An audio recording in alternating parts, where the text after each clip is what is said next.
السلام علیکم ورحمۃ اللہ وبرکاتہ۔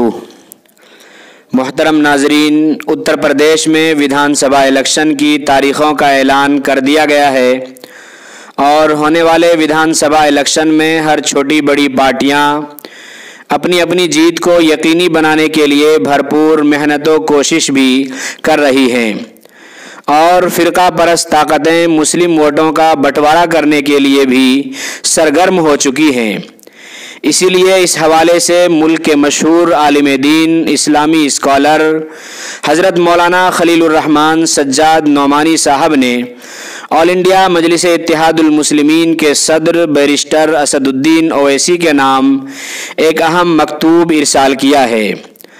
مولانا سجاد نعمانی صاحب مکتوب میں تحریر فرماتے ہیں کہ برادر محترم و مکرم جناب اسد الدین اویسی صاحب صدر مجلس اتحاد المسلمین، السلام علیکم ورحمۃ اللہ وبرکاتہ۔ دعا اور امید ہے کہ آپ بعافیت ہوں گے۔ حالیہ واقعات اور ان کے ممکنہ دور رس نتائج کی طرف آپ کی توجہ مبذول کرنے کے لیے آپ کو میں زحمت دے رہا ہوں۔ آپ بخوبی واقف ہیں کہ ملک کے مسلم دشمن اور فسطائیت کے علمبردار طبقے کی اصل عوامی طاقت کا سرچشمہ وہ لوگ ہیں جن کا تعلق OBC سے ہے، جن کے ذیل میں بے شمار سماجی اکائیاں آتی ہیں۔ تاریخ گواہ ہے کہ جب اس طبقے کے لوگ فرقہ پرست طاقتوں کے خلاف صف آرا ہو جاتے ہیں تو ان طاقتوں کو شکست ہوتی ہے۔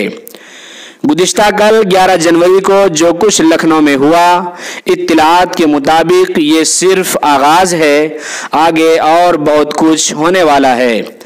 اس کے پیش نظر اور زیادہ ضروری ہو گیا ہے کہ زیادہ ظالم لوگوں کے خلاف ووٹوں کی تقسیم کم سے کم ہو۔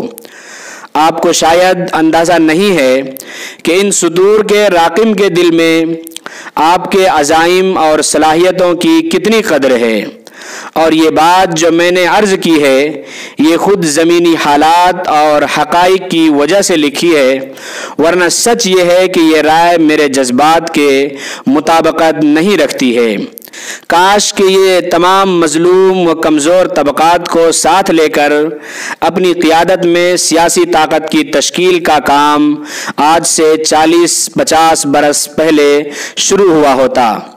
اگر آپ میری گزارش سے متفق ہوں تو آپ بھی بہتر فیصلہ کر سکتے ہیں کہ ووٹوں کی تقسیم کو کس طرح کم کیا جا سکتا ہے۔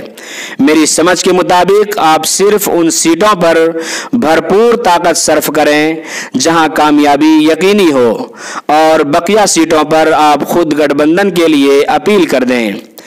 میرے خیال میں اس سے آپ کی مقبولیت اور آپ پر اعتماد بہت زیادہ بڑھ جائے گا، جس سے آئندہ یعنی انتخابات کے فوراً بعد اپنے نصب العین کے لیے فوری طور پر شروع کی جانے والی کوشش کی کامیابی کے لیے امکانات بہت زیادہ بڑھ جائیں گے۔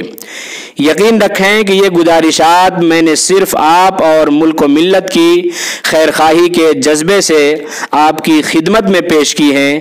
اگر ناگوار خاطر ہوئی ہوں تو معذرت خواہ ہوں۔ دعاؤں کا طالب، دعاؤں کا محتاج، خلیل الرحمن سجاد نعمانی۔